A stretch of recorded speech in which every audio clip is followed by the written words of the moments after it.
तो हम डिस्कस करते हैं पहले टर्म नंबर 1 पे। मान लीजिए मेरे पास कोई ए मैट्रिक्स है, ठीक है जी। अगर मुझे ए का क्या करना है, ट्रांसपोज करना है, इट्स मीन्स इस मैट्रिक्स के ऑर्डर को चेंज करना है। इस मैट्रिक्स के ऑर्डर का मतलब इसकी जो रो है वो क्या बन जाएंगी, कॉलम।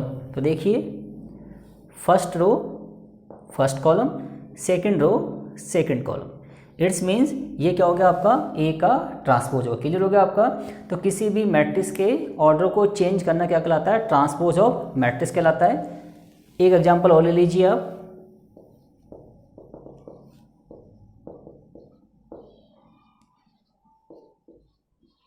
मान लीजिए मेरे पास ए कोई मैट्रिक्स है, क्लियर आपका।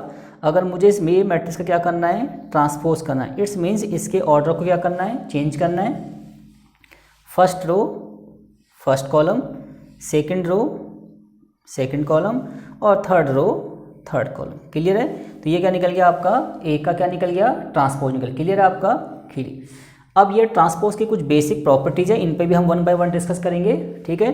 तो ट्रांसपोज का मीनिंग समझ में आ गया आपको। एक एग्जांपल और ले लीजिए। मान लीजिए मेरे पास बी कोई मैट्रिक्स है। अब मुझे इस बी मैट्रिक्स क्या करना है, ट्रांसपोज करना है। इट्स मीन्स इस मैट्रिक्स की रो को कॉलम में क्या करना है, चेंज करना है। तो 4 - 1 6 2 7 8, ये क्या आ गया आपका, ट्रांसपोज ऑफ क्या आ गया, बी आ गया। क्लियर हो गया आपका। तो हमने टूल नंबर 1 पे क्या कर लिया, डिस्कस कर लिया है।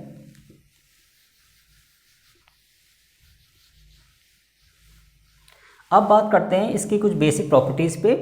वो कहता है कि अगर ए और बी आपके पास दो मैट्रिक्स हैं और उनके एडिशन का मुझे ट्रांसपोज निकालना था, इक्वल टू इसके बराबर होगा। सेम अगर डिफरेंस का ट्रांसपोज निकालना होल का तो इसके बराबर होगा। अगर कंडीशन ये होगी तो ये आएगा, कंडीशन ये होगी तो ऐसे ही सॉल्व करेंगे। इन सब पर हम डिटेल में डिस्कस करते हैं। मान लीजिए मेरे पास ए कोई मैट्रिक्स है, -1 2 4 6। क्लियर आपका। एक मैट्रिक्स मेरे पास बी है, ठीक है जी। अब मुझे वेरीफाई करना है कि ए प्लस बी का होल ट्रांसपोज इक्वल टू होगा ए का ट्रांसपोज प्लस बी का ट्रांसपोज। तो देखिए लेफ्ट हैंड साइड पहले आप ए और बी को क्या कर लेंगे, ऐड कर लेंगे। और मुझे पता है कि एडिशन और मैट्रिक्स क्या होता है, क्रॉसपोंडिंग एलिमेंट को क्या करते हैं, सॉल्व करते हैं। -1 + 2 1 + 2 -4 -2 प्लस का 4 6, कितना हो गया आपका 10। और सिमिलरली 6 + 7 कितना हो गया आपका 13। क्लियर हो गया आपका। अब मुझे निकालना है ए प्लस बी का whole transpose. It's means A plus B करके जो भी मैट्रिक्स आएगी इसका क्या करना है, ट्रांसपोज करना है। और ट्रांसपोज का मतलब क्या है, किसी भी मैट्रिक्स के ऑर्डर को चेंज करना। तो क्या आएगा आपका 1 10 -2 13। क्लियर हो गया आपका। ये हो गया आपका लेफ्ट हैंड साइड। अब बात करते हैं किसकी, राइट हैंड साइड की। मुझे वेरीफाई करना है कि ये इक्वल टू इसके बराबर होगा। तो बताइए जो ए मैट्रिक्स है अगर मैं इसका ट्रांसपोज करूं तो क्या आएगा, रो बन जाएंगी कॉलम -1 4 2 6। और मेरे पास जो बी मैट्रिक्स है उसका ट्रांसपोज कीजिए, क्या आएगा, बी के जो रो है क्या बन जाएंगे आपकी, column. First row first column और second row second column. Clear है आपका। अब दोनों को आप ऐड कीजिए, ए का ट्रांसपोज प्लस बी का ट्रांसपोज।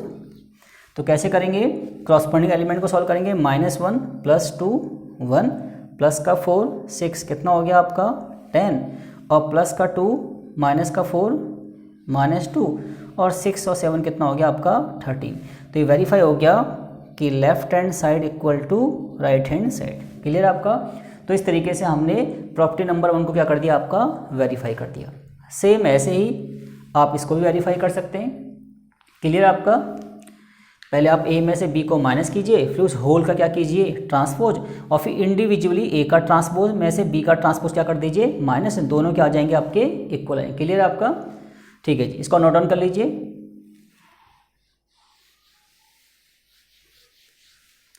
अब बात करते हैं पॉइंट नंबर किसकी, थर्ड की। तो थर्ड पॉइंट क्या कहता है कि किसी भी मैट्रिक्स के ट्रांसपोज का अगर हम अगेन ट्रांसपोज करेंगे तो वही मैट्रिक्स आ जाएगी। चेक करते हैं। मान लीजिए आपके पास एक मैट्रिक्स ए है, इसका ट्रांसपोज कितना आएगा बताइए, -1 4 2 6। क्लियर है। अब मुझे इस ए मैट्रिक्स का अगेन क्या करना है, ट्रांसपोज करना है। तो अब फिर से क्या हो जाएगी, इस मैट्रिक्स की रो क्या बन जाएंगी, column, first row first column, second row second column. तो देखिए ए का ट्रांसपोज का अगेन जब मैंने ट्रांसपोज किया तो ये क्या आ गया बताइए, ए ही आ गया। इट्स मीन्स वेरीफाई होगा किसी भी मैट्रिक्स के ट्रांसपोज का अगेन ट्रांसपोज निकालने पे वही मैट्रिक्स आती है। क्लियर है आपका, ठीक है। ऐसे ही हम इसको भी क्या कर सकते हैं, वेरीफाई कर सकते हैं। अगर हम किसी भी मैट्रिक्स को किसी एलिमेंट से क्या करते हैं, कांस्टेंट टर्म से मल्टीप्लाई करते हैं और फिर उस पूरे का ट्रांसपोज करेंगे तो इक्वल टू इसके बराबर होगा। चेक कर लेते हैं। जैसे मान लीजिए मेरे पास एक कोई मैट्रिक्स है, क्लियर है। अब देखिए मैं इसको 3 से क्या कर देता हूँ, मल्टीप्लाई, तो क्या आएगा 3 और ये 6 और ये 12 और ये 3। क्लियर है। अब क्या कर दीजिए, इस पूरे का ट्रांसपोज क्या आएगा, -3, 12, 6 एंड 3। ये आपकी क्या होगी बताइए, लेफ्ट हैंड साइड। और आप बताइए करते हैं राइट हैंड साइड।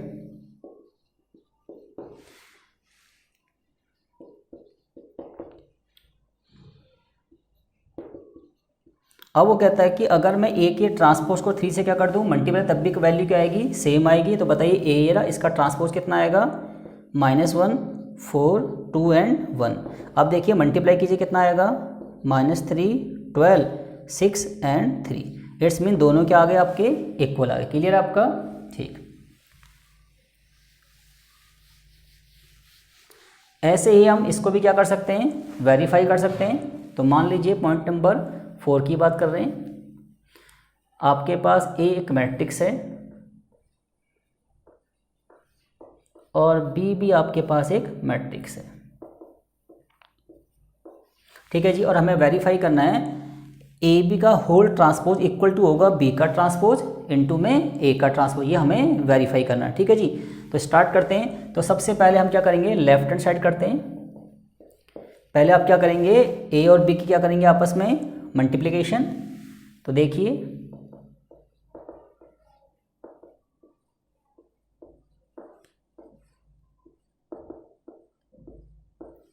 आपको पता है कैसे मल्टीप्लाई करते हैं, लास्ट क्लास में हमने 2 मैट्रिक्स की मल्टीप्लिकेशन कैसे पॉसिबल होती है इसको हम डिस्कस कर चुके हैं। तो आज करते हैं मल्टीप्लाई।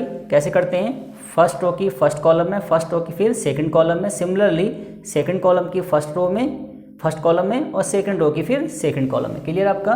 तो स्टार्ट करते हैं, -1 की 2 में -2, 3 की 1 में -3, फिर -1 की 4 में -4 और 3 की 3 में कितना आएगा आपका 9। सिमिलरली सेकंड रो की फर्स्ट कॉलम में 4 -5 और ये हो जाएगा 8 प्लस का 15। तो आपका क्या आंसर आएगा बताइए, -5 -1 प्लस 5 और कितना हो गया आपका 23। क्लियर आपका। अब क्या कर लीजिए, इसका कर लेते हैं यहाँ पे ट्रांसपोज। अगर इसका ट्रांसपोज करेंगे तो क्या आएगा, इस मैट्रिक्स की रो को किस में से चेंज कर देंगे, कॉलम में। तो ये आपका क्या आ गया बताइए, ए बी मैट्रिक्स। तो फर्स्ट रो फर्स्ट कॉलम और second row second column. Clear आपका। ये आपका आ गया लेफ्ट हैंड साइड। क्लियर है। अब बात करते हैं किस पे, राइट हैंड साइड पे। राइट हैंड साइड में कह रहा है कि आप बी के ट्रांसपोज को अगर ए के ट्रांसपोज से मल्टीप्लाई करेंगे तो भी वैल्यू क्या आएगी, इक्वल आएगी। तो देखिए पहले करते हैं बी का ट्रांसपोज। बी के आपके पास ये रहा, इस मैट्रिक्स के ट्रांसपोज का मतलब इसके ऑर्डर को चेंज करना, 2 4, सेकेंड रो आ जाएगी -1 3। ऐसे आप निकालिए ए का ट्रांसपोज, क्या आएगा आपका, first row first column second row second column. Clear है आपका। अब क्या कर लीजिए इन दोनों की मल्टीप्लिकेशन। तो मैं डायरेक्ट कर देता हूँ। कैसे करते हैं, फर्स्ट रो की फर्स्ट कॉलम में, फिर फर्स्ट रो की सेकंड कॉलम में, सिमिलरली सेकंड रो की फर्स्ट कॉलम में, फिर सेकंड रो की सेकंड कॉलम में। तो 2 की 1 में -2 और -1 की 3 में -3। सिमिलरली 2 की 2 में 4 और -5। फिर 4 की 1 में -4, 3 की 3 में 9 और सिमिलरली 4 की 2 में 8 और 3 की 5 में 15। अब देखिए कितना आ गया, -5 प्लस का 5 -1 और प्लस का 23। क्लियर है। तो आपका वेरीफाई हो गया कि left hand side equal to right hand side. Clear है आपका। तो हमने इस प्रॉपर्टी को क्या कर दिया, आपका वेरीफाई कर दिया कि जब भी आपके पास दो मैट्रिक्स दे रखे तो उन दोनों के प्रोडक्ट का होल ट्रांसपोज इंडिविजुअली बी के ट्रांसपोज इनटू में क्या होता है, ए के ट्रांसपोज के बराबर होता है। देखिए चेक कर लीजिए, ए बी का ट्रांसपोज ये है आपका और बी ट्रांसपोज इनटू में ए ट्रांसपोज कितना है आपका ये, तो दोनों क्या हो गया आपके वेरीफाई। क्लियर हो गया आपका। तो इस तरीके से हम किसी भी प्रॉपर्टी क्या कर सकते हैं, वेरीफाई कर सकते हैं। इनके ऊपर भी क्वेश्चन आते हैं एग्जाम के अंदर। तो क्लियर आपका, इसको नोट डाउन कर लीजिए।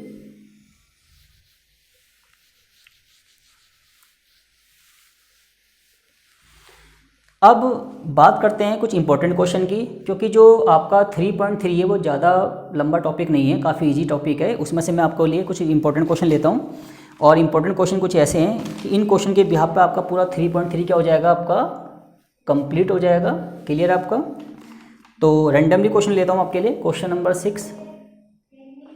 6 में 2 पार्ट हैं, तो मैंने एक पार्ट ले लिया वहाँ से आपके लिए।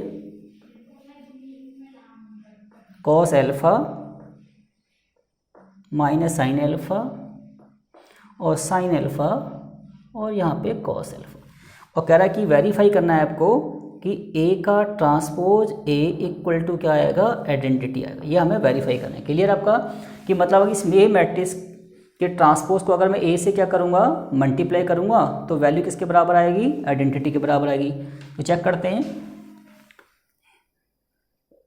ए का ट्रांसपोज क्या आएगा। देखिए आप, first row first column, second row second column.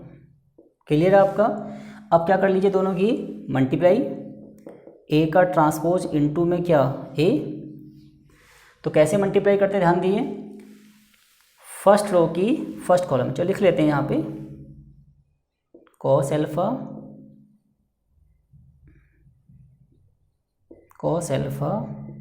Sign alpha और कॉस एल्फा। अब ए क्या है आपका, कॉस एल्फा साइन एल्फा और साइन एल्फा और कॉस एल्फा। क्लियर आपका। अब करिए इन दोनों की क्या, मल्टीप्लाई।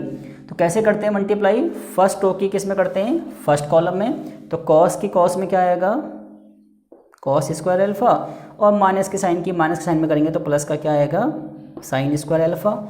सेम फर्स्ट रो की सेकंड कॉलम में कॉस एल्फा इंटू में साइन एल्फा और माइनस का साइन एल्फा इंटू में कॉस एल्फा। सेम ऐसे ही सेकंड रो की किस में करेंगे, फर्स्ट कॉलम में। तो क्या आएगा, साइन एल्फा कॉस एल्फा और माइनस का कॉस एल्फा इंटू में साइन एल्फा। अब बताइए इसकी करेंगे सेकंड रो की किस में, सेकंड कॉलम में। क्या आएगा आपका, साइन स्क्वायर एल्फा और कॉस स्क्वायर एल्फा। क्लियर आपका। अब देखिए ये कैंसिल हो गए आपस में, ये भी कैंसिल हो गए, और मुझे पता है cos square theta plus sine square theta कितना होता है आपका 1, ये 1 0 0 1। क्लियर हो गया आपका। तो क्या बन गया आपका, आइडेंटिटी। तो वेरीफाई हो गया कि किसी भी मैट्रिक्स के ट्रांसपोज को अगर इस ए मैट्रिक्स के ट्रांसपोज को ए से क्या करेंगे इनटू, तो क्या आ जाएगा आपका आइडेंटिटी मैट्रिक्स। क्लियर आपका। तो इसको नोट डाउन कर लीजिए क्वेश्चन को आप।